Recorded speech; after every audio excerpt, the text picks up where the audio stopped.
que nous connaissons très bien, qui parle de la foi, qui définit la foi. C'est Hébreux chapitre 11, et nous sommes au premier verset. Le livre d'Hébreux, chapitre 11, le verset premier nous dit ceci. Or, la foi est une ferme assurance. Une ferme assurance des choses qu'on espère. Une démonstration de celles qu'on ne voit pas. La foi est une ferme assurance. Lorsque tu as fait ta prière, tu dois avoir une ferme assurance que ma prière est exaucée. Et attendre jusqu'à ce que la chose demandée doit s'accomplir. On nous dit que ce sont l'assurance des choses qu'on espère. Des choses qu'on espère. Tu as espéré des choses. Tu les as étalées à ton Dieu. Tu as communiqué à ton Dieu. Tu as demandé l'accomplissement à ton Dieu. Tu as demandé l'accomplissement à ton Dieu. Bien demandé. Ta demande était précise. Tu as obéi à la parole de Dieu et tu as fait ta demande. Et là, Hébreu te dit, c'est une ferme assurance. Tu dois avoir l'assurance des choses que toi, tu as demandées, que tu espères recevoir. C'est une démonstration de ce qu'on ne voit pas. Tu fais une démonstration, comme si ces choses-là existaient et tu le voyais. Et pourtant, c'était juste une demande. Tu fais une démonstration, c'est-à-dire que tu fais venir des choses vers toi et tu le vois, mais c'est dans la foi que tu vois cela. Bien-aimé, la foi, c'est une démonstration. Tu fais une démonstration de choses que toi tu ne vois pas, mais tu le vois. Non, tu le vois avec ton cœur, tu le vois dans la foi, mais tu ne le vois pas avec tes yeux physiques. Tu le vois avec tes yeux spirituels. Raison pour laquelle, bien-aimé dans le Seigneur, même lorsque Jésus est arrivé au cimetière où on avait enterré Lazare, on a dit à Jésus qu'il est déjà enterré, ça fait 4 jours. Ça fait 4 jours qu'il est là. Ils ont vu les cadavres, mais Jésus n'a pas vu les cadavres. Jésus a vu Lazare. Souvenez-vous, bien-aimés dans les Seigneurs, dans Actes des Apôtres, Paul prêchait la parole. Il y a un jeune homme qui était assis au bord de la fenêtre. Ce jeune homme est tombé. Les gens sont descendus pour voir, ils ont vu que ce jeune homme était mort. Mais lorsque Paul est arrivé, il a dit non, il n'est pas mort. Effectivement, physiquement, cette personne était morte. Mais spirituellement, Paul n'a pas vu la mort. C'est ça la foi, bien-aimé dans le Seigneur. C'est lorsque l'autre voit la maladie, mais toi tu vois la guérison. C'est lorsque l'autre voit la mort, mais toi tu vois la résurrection. C'est lorsque l'autre voit le chèque, mais toi tu vois la réussite. C'est lorsque l'autre voit, bien-aimé, la défaite, mais toi tu vois la victoire. C'est ça la foi. Une démonstration de celle qu'on ne voit pas. C'est-à-dire qu'on ne voit pas avec les yeux physiques, mais avec les yeux spirituels, tu vois la chose.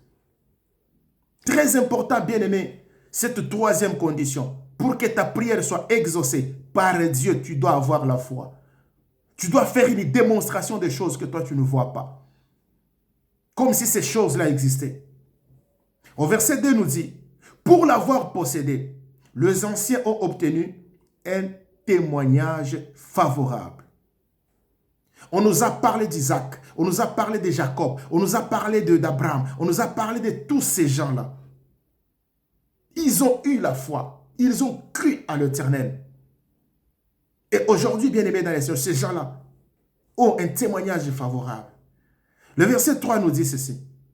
C'est par la foi que nous reconnaissons que l'univers a été formé par la parole de Dieu. C'est par la foi. On nous a dit, la parole de Dieu nous dit que l'univers a été formé par la parole de Dieu. Moi, je crois. Comment tu le sais? Non, c'est par la foi que je sais. Bien-aimé, la foi déclenche la puissance de Dieu. La foi déclenche la puissance de Dieu. Bien-aimé, je n'ai pas besoin de voir pour croire. Après avoir fait ma prière, je n'ai pas besoin de voir, mais j'ai besoin de croire. Parce que c'est en croyant que la bénédiction me sera donnée. C'est en croyant que les choses vont changer.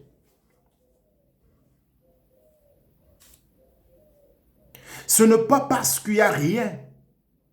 Parce que toi, tu ne vois rien qu'il n'y a rien. Non. Il y a quelque chose même si toi, tu ne vois pas la chose. Abraham partait offrir Isaac à l'Éternel. Je vous ai dit l'histoire. Abraham a pris Isaac par la main. Il allait offrir Isaac à l'Éternel. Et qu'est-ce qui s'est passé? L'animal était à côté. L'agneau était à côté, prévu par Dieu pour le sacrifice. L'animal était à côté. Seigneur, merci. Parce que tu nous ouvres encore une porte de la connaissance de la parole de Dieu. Lorsque Abraham voulait mettre la main, après avoir ligoté son fils Isaac pour le sacrifier à l'autel, Dieu a appelé Abraham et lui a dit, regarde à côté. En regardant, il a vu l'agneau qui était là. Il a dit, tu as obéi à ma parole. Prends maintenant l'agneau. Dans Romains chapitre 10, le verset 10, la parole de Dieu nous dit, car c'est en croyant du cœur qu'on parvient à la justice. Et c'est en confessant de sa bouche qu'on parvient au salut. C'est en croyant du cœur. Bien-aimé, si tu ne crois pas, dis-moi, comment est-ce que Dieu va exaucer ta prière? Tu as fait une demande à Dieu. Et après, tu te dis, ah, je ne crois pas que cela sera possible. Oui, tu mets une barrière. Tu construis un mur qui va te séparer avec la bénédiction. Comment est-ce que la bénédiction va venir si toi, tu n'as pas la foi?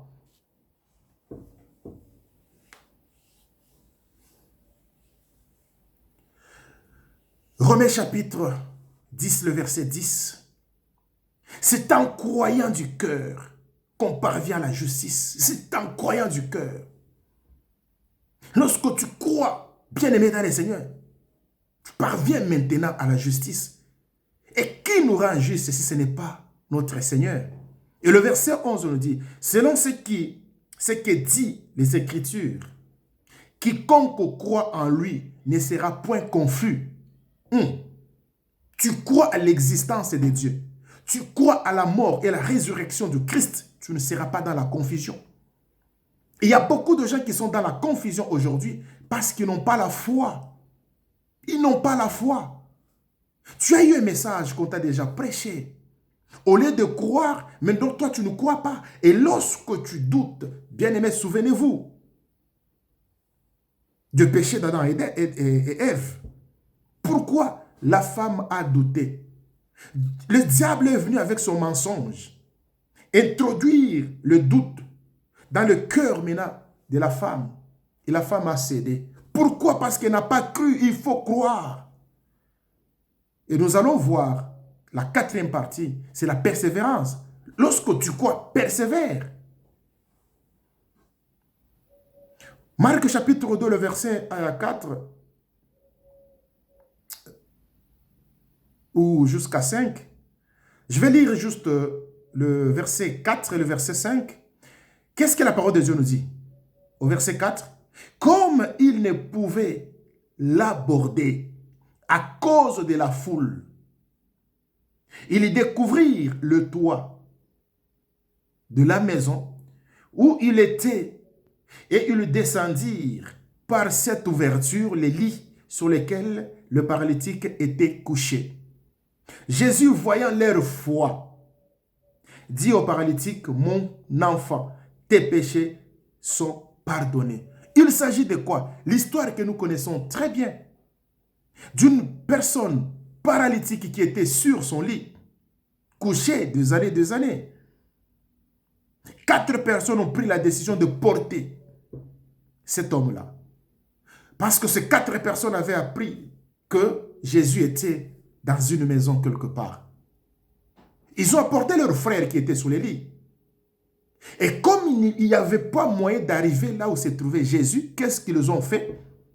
Ils ont monté sur le toit. Ils ont ouvert le toit de la maison.